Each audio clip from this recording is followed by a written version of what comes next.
Ndiwo mamiriro acho azvakaita munyika yedu yeZimbabwe. Mbori yeZimbabwe panapa tiri kuona maChinese nationals ava kuita madiro akanyatsopiwa freedom yakanyanyisa munyika ino yekuti vaite zvavanoda. Tiri kuona panapa isusu pane chiitiko chiri kunzi chaitika, vhidhiyo riri kutenderera padandemutande, asi hatina kunge tapiwa kuti zvakaitikira kupi.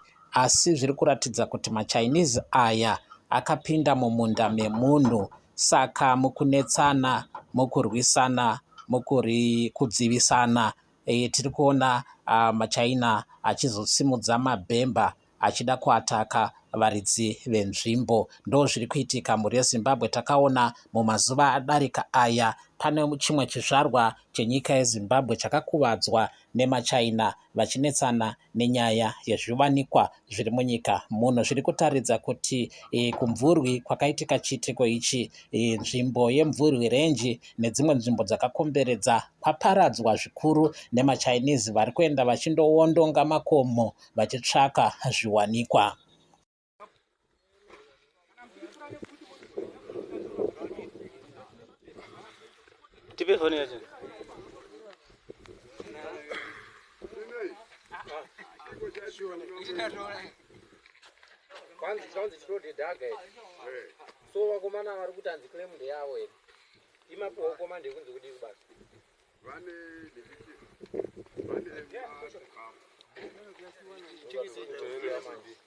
Mapepa tinawo mkuru kubva korapera vakatoda kutenga claim inokwatiri. Sai vakangotora dzaga pana kuti akatonzi report mapisa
Munyika medu wakomana